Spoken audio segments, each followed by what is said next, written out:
Good morning to all of you. मैं दुर्गा शर्मा। आज geography का जो है geography chapter 1 development and resources, इसका जो हमारा अगला चीज़ हम सीखेंगे। जैसे अगला हमारा टॉपिक है लैंड डिग्रेडेशन एंड कंजर्वेशन। देखिए, लैंड डिग्रेडेशन एंड कंजर्वेशन, इस चैप्टर में हम सबसे ज़्यादा इस टॉपिक में हम क्या सीखेंगे। तो इसमें लैंड डिग्रेडेशन दिया हुआ है कि जैसे हम जो है कुछ हमारे ऐसे यूज के कारण जो है हमारा लैंड जो है बहुत तेज़ी से जो है डिग्रेड हो रहा है। ठीक है, बहुत तीव्र गति से लैंड का डिग्रेडेशन हो रहा है। तो ये जो लैंड डिग्रेडेड हो रहा है तो इसके जो मतलब लैंड डिग्रेडेशन के कुछ ना कुछ तो कारण है, और जो लैंड डिग्रेडेशन हो रहा है उस लैंड डिग्रेडेशन के कंजर्व करने का अर्थात लैंड कंजर्वेशन का भी कुछ रूल्स हैं। ठीक है, और इस टॉपिक में हमें यही सीखना है।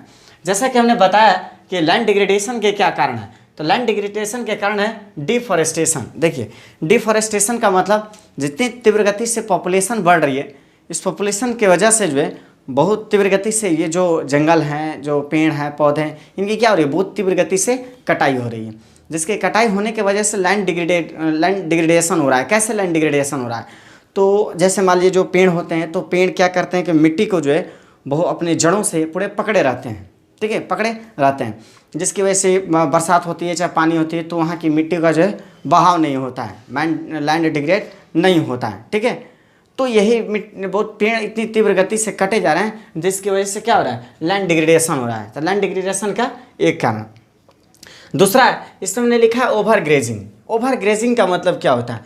ओवर ग्रेजिंग का मतलब कि अधिक पशु जो है, जो मवेशी होते हैं, कैटल होते हैं, तो कैटल क्या कहते हैं, जो मतलब कि ग्रेजिंग करते हैं। तो ग्रेजिंग करने की वजह से जो मिट्टी होती है, मान लीजिए सपोज मिट्टी है तो मिट्टी के ऊपर जो ये जो घास जमा हुआ है, तो जो कैटल होते हैं तो कैटल क्या करते हैं कि उसको ग्रेज करते हैं। तो ग्रेज करने की वजह से इस घास को पूरा उखाड़ लेते हैं। उखाड़ने की वजह से क्या होता है, मिट्टी की जो ऊपरी जो टॉप सॉइल होती है, ठीक है, जो मिनरल्स वाला होता है, वो क्या हो जाता है, उखड़ जाता है, तो लैंड वहाँ से डिग्रेड हो जाता है। तो ओवर ग्रेजिंग की वजह से भी जो है लैंड डिग्रेडेशन होता है। नेक्स्ट हमने दिया माइनिंग।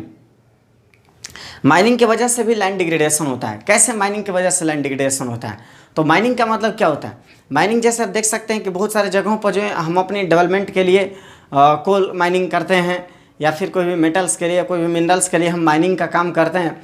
तो माइनिंग करके हम उसको एक गड्ढा छोड़ दिए, वैसे ही गड्ढा हमने करके छोड़ दिया। तो गड्ढा करके छोड़ दिया तो आप समझ सकते हैं कि वह जो है क्या हो गया, उन्होंने माइनिंग करके वहाँ से हमने मिट्टी इधर उधर कर दिया सब। ठीक है, फिर बरसात होगी तो मिट्टी बह जाएगी। ठीक है, और वहाँ गड्ढा का गड्ढा बना रहेगा। तो इस तरह से लैंड डिग्रेडेशन इनसे माइनिंग के कारण भी होता है। नेक्स्ट हमने दिया है ओवर इरिगेशन। अब देखिए, ओवर इरिगेशन का मतलब कि ज़्यादा हम सिंचाई करते हैं। सिंचाई करने की वजह से क्या होता है, जो मिट्टी होती है, मान लीजिए आप सिंचाई कर रहे हैं बहुत ज़्यादा, तो ओवर ग्रेजिंग करिएगा तो मिट्टी क्या होती है, बहकर नदियों में चली जाती है, बहकर दूसरे जगह चला जाता है। ठीक है, ओवर ग्रेजिंग के कारण। और ओवर ग्रेजिंग के कारण जो है उस मिट्टी के जो कहा जाए फ्लाइट जो भी उसकी उपजाऊ शक्ति जो होती है, जो फर्टिलाइज़र पावर जो होता है, वो मिट्टी का ख़त्म हो जाता है। मिट्टी में क्या आ जाता है, अल्काइन ज़्यादा आ जाता है, मिट्टी की उपजाऊ शक्ति खत्म हो जाती है ओवर इरिगेशन के कारण। ठीक है, नेक्स्ट हम देखते हैं मिनरल प्रोसेसिंग इंडस्ट्री। तो ये मिनरल प्रोसेसिंग इंडस्ट्रीज़ क्या है? देखिए, मिनरल प्रोसेसिंग इंडस्ट्रीज़ का मतलब जैसे मान लीजिए इससे भी लैंड डिग्रेडेशन होता है। लैंड डिग्रेडेशन कैसे होता है? जैसे मान लीजिए कोई कहीं सीमेंट उद्योग लगा है या कोई भी मिनरल्स वाला इंडस्ट्री लगा है, तो जब वो जो है इंडस्ट्री का कार्य करने के बाद जो उनसे धूल गर्दे निकलते हैं तो मिट्टी के सतह पर क्या बन जाता है कि यह मिट्टी का सतह है, तो उन पर एक लेयर बन जाता है, लेयर बन जाता है। और लेयर बनने की वजह से मिट्टी की उर्वरा शक्ति को ख़त्म कर देते हैं। चूँकि इंडस्ट्रियों से वह निकला हुआ वेस्ट जो होता है बहुत ही विषैला होता है। ठीक है, नेक्स्ट देखिए, यहाँ तक कि जो वेस्ट निकलता है तो वेस्ट निकलने की वजह से हो जाता है पूरे मिट्टी पर परत जम जाते हैं। तो परत जमने की वजह से मिट्टी की वहाँ पर क्या हो जाती है, उर्वरा शक्ति खत्म हो जाती है। ठीक है, तो ये मिनरल प्रोसेसिंग इंडस्ट्रियों की वजह से भी जो है लैंड डिग्रेडेशन होता है।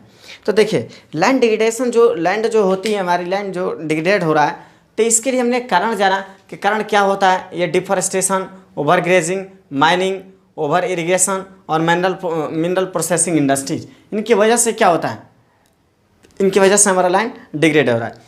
तो इसे हम कंजर्व कैसे करेंगे, तो कंजर्व का भी हमने कारण लिखा है।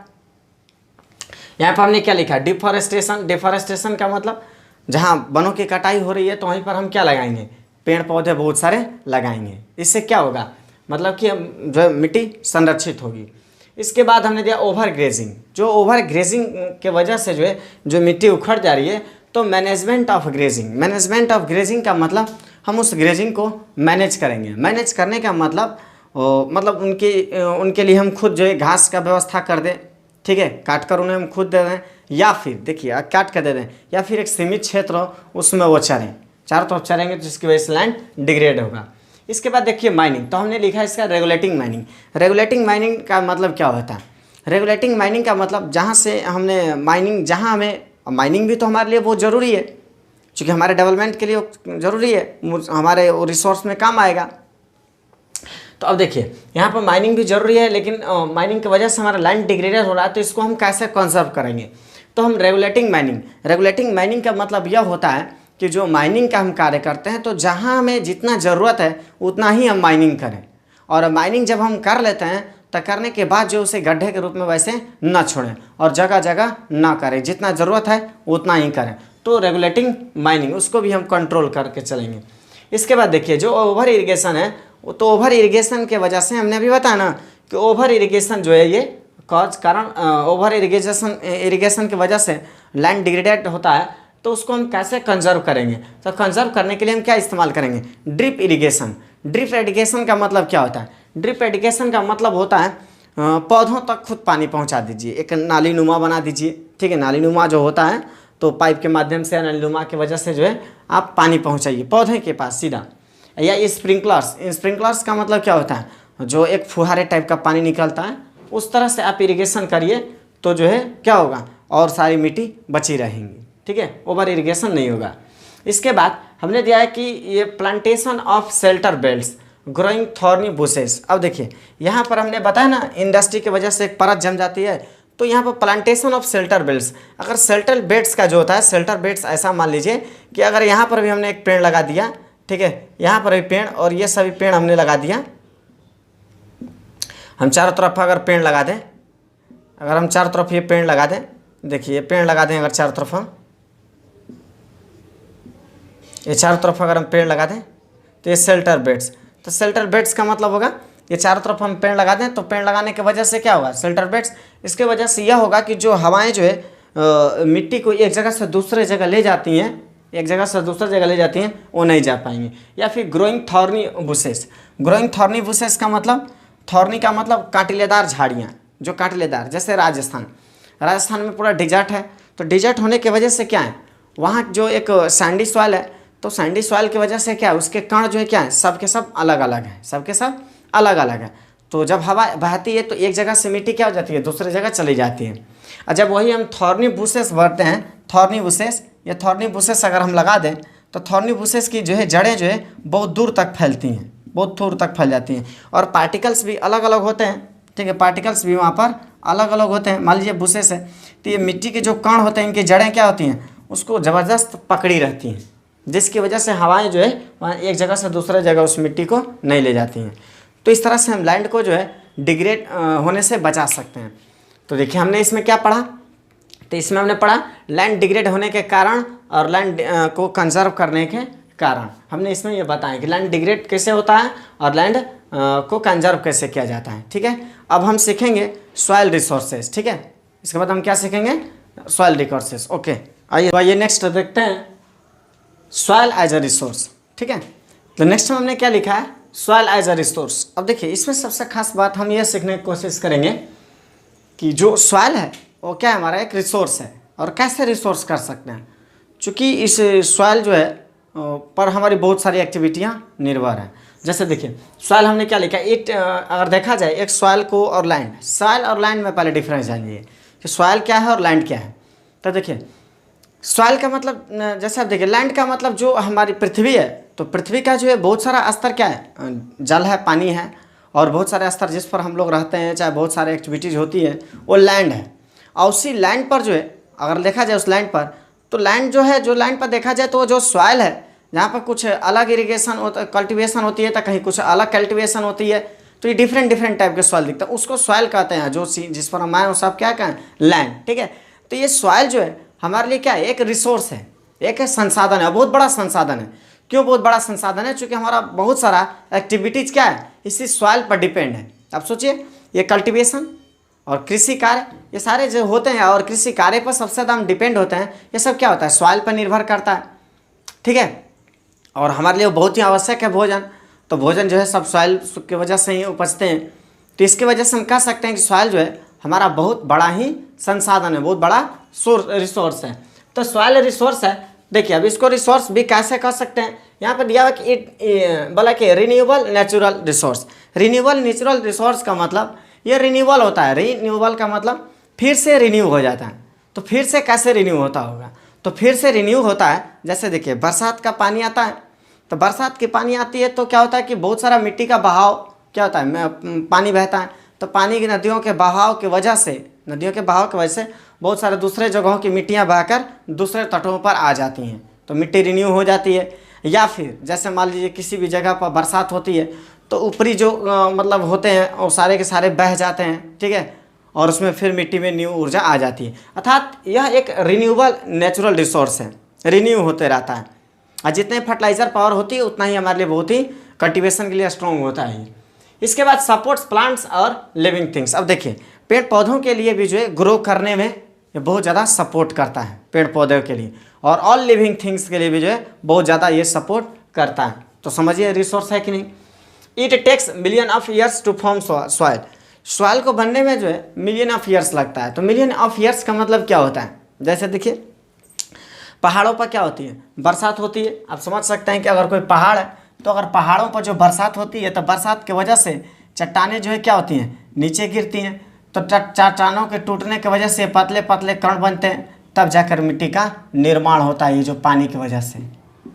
तो मिट्टी का निर्माण, बरसात होती है, बरसात होने की वजह से जो चट्टानें कम टेम्परेचर अधिक टेम्परेचर की वजह से हीट कूल होते रहते हैं, तो कुछ चट्टानें ही जो है मिनरल से भरे होते हैं, और वह चट्टानें जब वीक पड़ जाते हैं तो बरसात की वजह से गिरते हैं और एक दूसरे से टकराते हैं, और टकराने की वजह से टूट जाते हैं। और टूटने की वजह से जब नदियों का पानी बहते रहता है लगातार, तो इसकी वजह से होता क्या है कि वह चट्टानों के टुकड़े क्या हो जाते हैं, पतले पतले कण में बिखर जाते हैं, वही मिट्टी होती है। तो मिट्टी जो होती है सॉइल का निर्माण होने में बहुत समय लगता है, ठीक है, जो हमारे लिए बहुत ही बड़ा रिसोर्स है। It consist of organic and inorganic materials. अब देखिए आप समझ सकते हैं कि ये सॉइल जो होता है ऑर्गेनिक और इनऑर्गेनिक। ऑर्गेनिक का मतलब जिसमें ह्यूमस रहेगा, इनऑर्गेनिक का मतलब जिसमें ह्यूमस नहीं होता है। तो ये मिट्टी जो है उनसे परिपूर्ण होती है। अब जैसे चले जाइए जहाँ पर बहुत घना जंगल है, तो वहाँ की मिट्टियों में आप देखिएगा तो ह्यूमस होगा। कैसे ह्यूमस होगा, क्योंकि वहाँ की मिट्टी में जो है जंगल में बहुत सारे जीव जंतु पेड़ पौधे मरते रहते हैं, तो वो मिट्टियों में जो है ह्यूमस पाए जाते हैं वहाँ की मिट्टियों में, ठीक है। और इधर की मिट्टियों में, और मान लीजिए कुछ और ऐसी मिट्टियाँ होती हैं जहाँ घने जंगल नहीं है, तो वहाँ की मिट्टियों में ह्यूमस नहीं मिलेंगे कम से कम, ठीक है। तो इस तरह से मिट्टी जो होती है ऑर्गेनिक भी होती है और इनऑर्गेनिक मिक्सर होती है। तो आप यहाँ पर देख लिए कि मिट्टी जो हमारे लिए किस तरह से एक बड़ा रिसोर्स है। और ये मिट्टी का जो देखा जाए मिट्टी का, तो ये मिट्टी को जो है मुख्यतः 4 भाग में पार्ट किया गया है। तो जो हमारी ऊपरी सतह है, ऊपरी सतह उसको टॉप सॉइल कहते हैं, उसको टॉप सॉइल कहते हैं, ठीक है। मिट्टी की ऊपरी सतह जो हमने ग्रीन कलर में दिखाया ये टॉप सॉइल होता है।